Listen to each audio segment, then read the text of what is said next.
नमस्कार, खबर तो समझिए में आपका बहुत बहुत स्वागत। आपके साथ मैं हूं संतोष कंगवार। खबर तो समझिए की शुरुआत इस वक्त की सबसे महत्वपूर्ण खबर के साथ। देश की राजधानी दिल्ली को उसका नया मुख्यमंत्री मिल गया है। रेखा गुप्ता दिल्ली की मुख्यमंत्री होंगी। विधायक दल की बैठक में इसका ऐलान किया गया है। पार्टी ने रविशंकर प्रसाद और ओम प्रकाश धनखड़ को पर्यवेक्षक बनाया था। दोनों ने विधायक दल की बैठक से पहले बीजेपी के सभी विधायकों से एक एक करके बात की। इसके बाद परवेश वर्मा ने रेखा गुप्ता के नाम का प्रस्ताव रखा था, जिसका विजेंद्र गुप्ता और सतीश गुप्ता ने समर्थन किया, जिसके बाद सीएम के नाम का ऐलान किया गया और इसी के साथ दिल्ली को चौथी महिला मुख्यमंत्री मिल गई। अब 20 फरवरी यानी गुरुवार को रामलीला मैदान में शपथ ग्रहण समारोह होगा। आपको यह बताना बहुत जरूरी है कि रेखा गुप्ता शालीमार बाग से चुनाव जीती हैं। रेखा गुप्ता इस समय आपकी टेलीविजन स्क्रीन पर भी हैं। यही वो चेहरा है जिसको अब कमान सौंपी गई है दिल्ली की। और एक जो महत्वपूर्ण फैक्ट निकल कर आ रहा है वो ये कि अरविंद केजरीवाल के बाद कोई वैश्य चेहरा एक बार फिर से दिल्ली का मुख्यमंत्री बना है। यानी अरविंद केजरीवाल वैश्य समाज से आते थे और उसके बाद अब रेखा गुप्ता को भी यही जिम्मेदारी सौंपी गई है। वो दूसरा ऐसा चेहरा बनी है। नाम रोशन हो और क्या, महिला इतना आगे बढ़े तो बस यही चाहिए हम लोग को। बहुत ज्यादा बस मेरा नाम अनीता भाटिया। बिल्कुल बिल्कुल हमें शुरू से ही मालूम था कि वो आगे ही रहेंगी और बन भी गई हैं। आदरणीय प्रधानमंत्री नरेंद्र मोदी जी के नेतृत्व में, भारतीय जनता पार्टी के नेतृत्व में दिल्ली में एक महिला मुख्यमंत्री का चुना जाना निश्चय ही ये संपूर्ण देश के लिए और देश की आधी आबादी के लिए गौरव का पल है। मुझे लगता है कि रेखा गुप्ता जी दिल्ली के लिए एक बहुत ही अच्छी मुख्यमंत्री के रूप में साबित होंगी। और सबसे पहले जो इस समय अपनी टेलीविजन स्क्रीन पर आपके ट्वीट नजर आ रहा है, ये रेखा गुप्ता का वो ट्वीट है और उन्होंने अपने ट्वीट में लिखा है कि मुझ पर विश्वास कर मुख्यमंत्री पद का दायित्व सौंपने के लिए मैं सभी शीर्ष नेतृत्व का हृदय से आभार व्यक्त करती हूं। आपके इस विश्वास और समर्थन ने मुझे नई ऊर्जा और प्रेरणा दी है। मैं संकल्प लेती हूं कि दिल्ली के हर नागरिक के कल्याण, सशक्तिकरण और समग्र विकास के लिए पूरी ईमानदारी, निष्ठा और समर्पण से कार्य करूंगी। दिल्ली को नई ऊंचाइयों पर ले जाने के लिए इस महत्वपूर्ण मौके के लिए मैं पूरी तरह से प्रतिबद्ध हूं। यह ट्वीट किया गया है रेखा गुप्ता की ओर से। और केंद्रीय गृह मंत्री अमित शाह ने रेखा गुप्ता को दिल्ली की नई मुख्यमंत्री बनने की बधाई दी। अमित शाह ने सोशल साइट एक्स पर पोस्ट कर बधाई दी है। अमित शाह ने लिखा है, मुझे पूर्ण विश्वास है कि दिल्ली को दुनिया की शीर्ष राजधानियों में से एक बनाने का जो संकल्प प्रधानमंत्री नरेंद्र मोदी जी ने लिया है, आप उस दिशा में समर्पण भाव के कार्य करेंगी। दिल्ली की माताओं बहनों ने जिन आशाओं और उपेक्षाओं से भाजपा को आशीर्वाद दिया है, मुझे भरोसा है कि आपके नेतृत्व में भाजपा सरकार उसकी पूर्ति के लिए दिन रात कार्य करेगी। ये ट्वीट इस समय अमित शाह का, गृह मंत्री का, आपकी टेलीविजन स्क्रीन पर।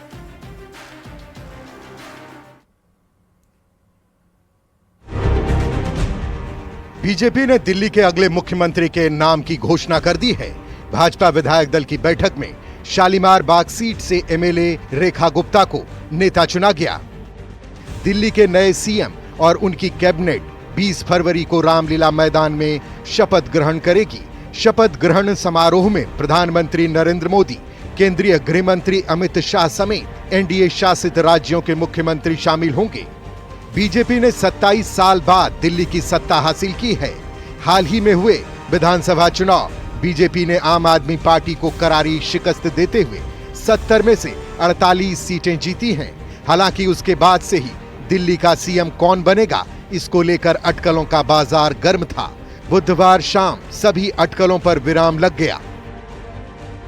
सुषमा स्वराज, शीला दीक्षित और आतिशी के बाद रेखा दिल्ली की चौथी महिला मुख्यमंत्री होंगी।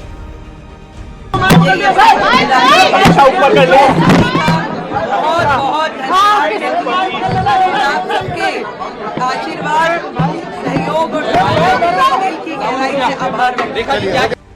शपथ ग्रहण समारोह 20 फरवरी को दिल्ली के रामलीला मैदान में आयोजित किया जाएगा। शपथ ग्रहण में शामिल होने के लिए पूर्व मुख्यमंत्री अरविंद केजरीवाल और अतिशी को भी निमंत्रण भेज दिया गया है। समारोह में करीब 1.5 लाख लोगों के आने की व्यवस्था की गई है। Bureau report, news 18।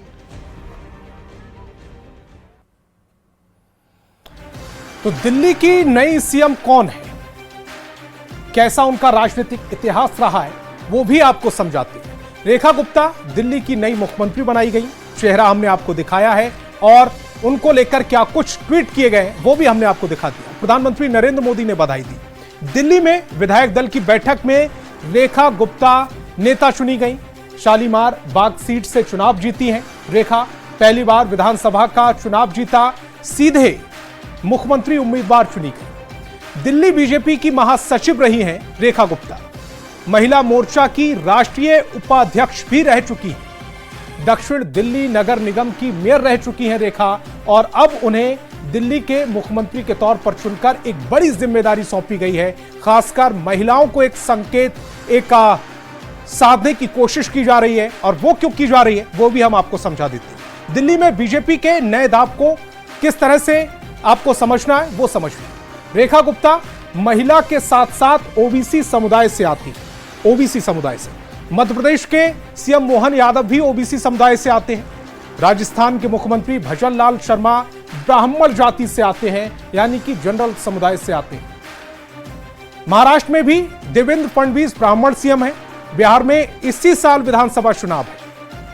एनडीए के लिए महिलाएं कोर वोटर मानी जाती हैं। बिहार में महिला ही गेम चेंजर है। नीतीश की फेवरेट भी है और नीतीश को अपना फेवरेट भी मानती है। ऐसे में दिल्ली में महिला को कमान देकर बीजेपी ने संदेश दिया है और साफ संकेत दिया है कि किसी भी योग्य उम्मीदवार को मुख्यमंत्री बनाया जा सकता है। बीजेपी ने दिल्ली के दांव से बिहार तक की सियासत को साध लिया है। तो महाकुंभ को लेकर इन दिनों छिड़ गया है सियासी महाभारत। विपक्ष के कई नेताओं ने दुनिया के सबसे बड़े आयोजन की कुव्यवस्था पर सवाल खड़े किए। प्रयागराज और नई दिल्ली रेलवे स्टेशन में हुई भगदड़ में मौत के आंकड़े छिपाने का आरोप लगाया। तो इसका जवाब खुद उत्तर प्रदेश के मुख्यमंत्री योगी आदित्यनाथ ने विरोधियों पर जोरदार प्रहार कर दिया है। योगी के बयान पर आखिर क्यों मचा है सियासी घमासान, एक रिपोर्ट के जरिए समझाते हैं।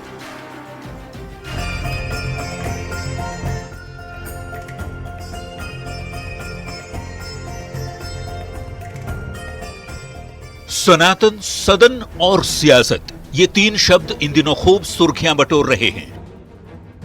महाकुंभ के आयोजन पर सवाल उठाने वाले विपक्ष के नेता हर दिन कुंभ की नई परिभाषा गढ़ रहे हैं। खड़गे, अखिलेश, लालू और ममता के आरोपों के बाद जवाब उत्तर प्रदेश के मुख्यमंत्री योगी आदित्यनाथ ने सदन से ही विरोधियों पर जोरदार प्रहार कर दिया। श्री लालू यादव जी कह रहे हैं, अरे ये सब कुंभ का क्या कोई मतलब है, फालतू का कुंभ है। यानी सनातन धर्म के इस महायोजन को फालतू उनको दिखाई देता है। इनके एक और सहयोगी उससे भी 2 कदम आगे आकर के कहती हैं कि महाकुंभ मृत्यु कुंभ में बदल गया है। ये क्या है? ये क्या है? कुंभ पर योगी ने विरोधियों पर क्या करारा जवाब दिया तो इसे भी समझिए। लालू को महाकुंभ फालतू दिखाई देता है। इनके साथ ही महाकुंभ को मृत्यु कुंभ बता रहे हैं। योगी कहते हैं कि एसपी वाले जिस थाली में खाते हैं उसी में छेद करते हैं। सनातन को बदनाम करने वालों ने दुष्प्रचार किया। कुंभ को लेकर झूठा वीडियो दिखाया गया। संक्रमित सोच का उपचार नहीं हो सकता और ये 56 करोड़ लोगों की आस्था का अपमान है। योगी आदित्यनाथ के जवाब आते ही गर्म हो गई सियासत। नेता एक दूसरे पर कैसे जुबानी तीर छोड़ रहे हैं, जरा सुनिए। इसकी जिम्मेवारी जवाबदेही किसकी है? अगर व्यवस्था पर कोई सवाल विपक्ष उठा रहा है तो ये कह रहे हैं कुंभ के विरोधी हैं। इनको कुंभ से मतलब नहीं, ये कुंभ में अपना वोट खोज रहे हैं। महाकुंभ में सनातनियों की भीड़ को देखकर तुष्टीकरण की राजनीति करने वाले लोग सनातन विरोधियों का कलेजा फट रहा है। आप व्यवस्थागत आधार पर कोई सवाल खड़ा कर सकते हैं, लेकिन आस्था पर कोई सवाल खड़ा कर दे, यह देश के संविधान की प्रस्तावना के खिलाफ राजनीतिक आचरण है। महाकुंभ को लेकर वैसे महागठबंधन के भीतर ही विरोध दिखा। आरजेडी सांसद सुधाकर सिंह ने कुंभ में अनगिनत मौत की बात कही तो कांग्रेस विधायक अजीत शर्मा ने सहयोगियों को आईना दिखा दिया। कैसे, खुद सुनिए।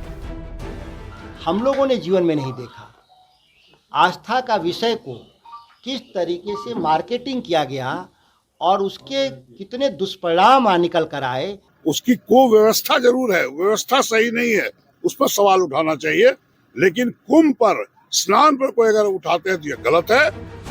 कुंभ को लेकर विपक्षी नेताओं के बयान पर बिहार सरकार की मंत्री रेणु देवी कहती हैं कि विरोधियों के लिए होगा मृत कुंभ, पर हम सनातनियों के लिए है अमृत कुंभ। उनको मृत कुंभ लग रहा है, लेकिन हमें अमृत कुंभ लग रहा है। सनातनी जो है आज कम से कम 55 करोड़ तक पहुंच गया, तो सनातनी जो है अपने अमृत कुंभ में जाके नहा के अपने को धन्य मान रहा है। कुंभ सनातनियों की आस्था और श्रद्धा का प्रतीक है। 55 करोड़ से ज्यादा लोग संगम में आस्था की डुबकी अब तक लगा चुके हैं, पर महाकुंभ को लेकर नेताओं के विवादित बोल पर गरमाई सियासत के बीच सत्ता पक्ष यही सवाल पूछ रहा है कि क्या विपक्ष हिंदू विरोधी है। न्यूज 18 के लिए पटना से शैलेंद्र और धर्मेंद्र के साथ भागलपुर से आशीष रंजन की रिपोर्ट। और उधर झारखंड में भी महाकुंभ पर सियासी बयान और राजनीतिक घमासान जारी है। अल्पसंख्यक कल्याण मंत्री हफीजुल हसन ने महाकुंभ के आयोजन पर टिप्पणी कर सियासत गरमा दी। मंत्री हफीजुल हसन ने विवादित बयान पर बीजेपी माफी मांगने को कह रही है। क्या है मंत्री हफीजुल हसन का दावा और क्यों मचा है इस पर बवाल? पहले एक रिपोर्ट, फिर समझेंगे कि क्यों हो रही है इस पर सियासत। आज कुंभ में 25-30 हजार आदमी मरे, जेसीबी से लाश को लोड कर रहा गाड़ी। ये दावा है झारखंड के अल्पसंख्यक कल्याण मंत्री हफीजुल हसन का। हफीजुल हसन महाकुंभ पर सवाल उठा रहे हैं। यूपी में अखिलेश यादव, बिहार में लालू यादव, पश्चिम बंगाल में ममता बनर्जी के बाद अब झारखंड के मंत्री हफीजुल हसन भी कुंभ विवाद में कूद पड़े हैं। महाकुंभ के आयोजन पर सवाल उठा रहे हैं, महाकुंभ को गलत बता रहे हैं। कोई महाकुंभ को फालतू बता रहा है तो कोई फर्जी। प्रयागराज की पावन धरती से लगभग 650 किलोमीटर दूर रांची में बैठे मंत्री हफीजुल हसन तो लाशों की गिनती कर बैठे हैं। आज कुंभ में 25-30 हजार आदमी मरे, 25-30 हजार। आपका कोई मीडिया है, सब मीडिया कोई दिखलाया क्या? कोई नहीं दिखलाया। फर्जी आंकड़े हैं या आरोप, ये आप खुद तय कर लीजिए, क्योंकि महाकुंभ को लेकर विपक्ष की ओर से रोज रोज गढ़ी जा रही नई नई परिभाषा पर सीएम योगी का गुस्सा फूट पड़ा और उन्होंने कहा कि हिंदुओं का ये महाआयोजन विपक्ष को फालतू और फर्जी नजर आता है। सियासी लाभ के लिए सनातन पर ही सवाल खड़े कर रहे हैं। विपक्षी नेताओं के प्रमाण नहीं, बस जुबान बोल रहे हैं। जेसीबी से लाश को लोड कर रहा गाड़ी में, तो आप लोग भी ईमानदार होइए, थोड़ा देखिए, नहीं तो सबको हिसाब देना पड़ेगा ऊपर जाकर। कुंभ को लेकर अल्पसंख्यक कल्याण मंत्री हफीजुल हसन की भाषा नफरती है। हफीजुल आस्था पर सवाल खड़े कर रहे हैं, हिंदुओं की भावना को तोड़ रहे हैं। ये आरोप बीजेपी ने मंत्री हफीजुल हसन पर पलटवार करते हुए लगाया है। एक माननीय मंत्री का बयान इस आस्था पर चोट है, आस्था पर प्रहार है। उनको कुंभ के संबंध में ऐसा बोलने के पहले 100 बार सोचना चाहिए। बिना प्रमाण के जुबान खोलने पर बीजेपी ने आपत्ति जताई है, मंत्री को गलत ठहरा रही है, कुंभ के प्रति नफरत वाली सियासत करने का आरोप लगा रही है। भारतीय जनता पार्टी ने अल्पसंख्यक कल्याण मंत्री हफीजुल हसन के बयान को गैर जिम्मेदाराना बताते हुए उन्हें माफी मांगने को कहा है। देखना होगा कि मंत्री हफीजुल हसन माफी मांगते हैं या सनातन पर सियासत आगे क्या रुख लेती है। रांची संवाददाता निरंजन सिंह के साथ ब्यूरो रिपोर्ट, न्यूज 18। तो विरोधियों पर उत्तर प्रदेश के मुख्यमंत्री के प्रहार को भी समझ लीजिए। प्रयागराज में चल रहे महाकुंभ पर विरोधी निशाना साध रहे हैं। कुंभ हादसे, नई दिल्ली रेलवे स्टेशन पर हादसे के बाद विपक्ष मुखर है। आए दिन विपक्ष के नेता कुंभ पर कटाक्ष कर रहे हैं। अखिलेश यादव, लालू प्रसाद यादव, ममता बनर्जी और मल्लिकार्जुन खड़गे विवादित बयान दे चुके हैं। लालू ने कुंभ को फालतू बताया था, ममता ने मृत कुंभ तक कह डाला। विपक्ष ने कुंभ में हजारों लोगों की मौत का गंभीर आरोप लगाया। इसके बाद यूपी के मुख्यमंत्री ने विपक्ष पर जोरदार हमला किया।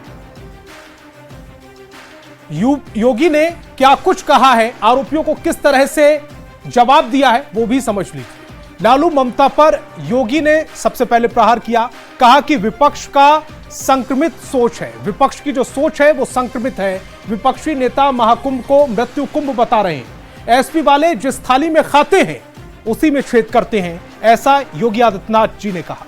योगी आरोप लगा रहे हैं कि सनातन को बदनाम करने वालों ने दुष्प्रचार किया है। यही नहीं, कुंभ में 56 करोड़ लोगों ने स्नान किया, इसे भी आस्था का अपमान बताया। और अब बात फैसल खान उर्फ खान सर की, जिन पर कई सारे गंभीर आरोप लग रहे हैं। एक और बीपीएससी परीक्षा रद्द कराने को लेकर प्रदर्शन और लगे हाथ, दूसरी ओर प्रचार कर पैसा छापने का आरोप सत्ता पक्ष लगा रहा है।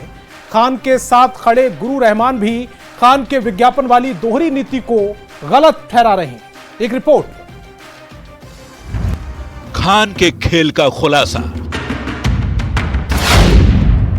खान की दोहरी नीति क्या? प्रदर्शन और प्रचार साथ साथ। खान से रहमान के सवाल। जरा गौर से देखिए इस तस्वीर को। तस्वीर ने फैसल खान उर्फ खान के प्रदर्शन का पर्दाफाश कर दिया है। खान की कारस्तानी को बेनकाब किसी और ने नहीं, खान जिस पर सवाल उठा रहे हैं उन्होंने ही किया है, और जिस रहमान सर के साथ मिलकर सवाल उठा रहे हैं उन्होंने किया है। दोनों ने मिलकर खान के खेल का खुलासा किया है। आरोप है कि खान प्रदर्शन के नाम पर दोहरी नीति अपना रहे हैं। एक और खान बीपीएससी पीटी परीक्षा रद्द करने के लिए प्रदर्शन कर रहे हैं, तो दूसरी ओर बीपीएससी मेंस की तैयारी के लिए जोर शोर से प्रचार भी। बिहार लोक सेवा आयोग की 70वीं पीटी परीक्षा रद्द कराने की मांग कर रहे खान खुद सवालों के घेरे में आ गए हैं। दरअसल खान ग्लोबल स्टडीज ने विज्ञापन जारी किया, जिसमें खान सर बीपीएससी मेंस की तैयारी के लिए प्रचार कर रहे हैं। खान की चालाकी से चोट सबसे ज्यादा गुरु रहमान को लगी है। एडमिशन क्यों ले रहे हैं, बैच क्यों चालू कर रहे हैं? तो फिर आप उसके साथ मंच साझा क्यों करते हैं? गलत आदमी के साथ आप मंच साझा क्यों कर रहे हैं? सवाल तो ये उठेगा ना आप पर। गलत आदमी के साथ नहीं, मैं बच्चों के साथ मंच साझा कर रहा हूं, मेरे पास मैक अलग होती है। सुना आपने, खान के दोहरे मापदंड से सबसे ज्यादा दुख गुरु रहमान को है, जो इस प्रदर्शन में खान के साथ खड़े रहे। खान की चालबाजी से गुरु रहमान को ऐतराज है। फैसल खान उर्फ खान की चालाकी पर गुरु रहमान ने कई सवाल खड़े किए।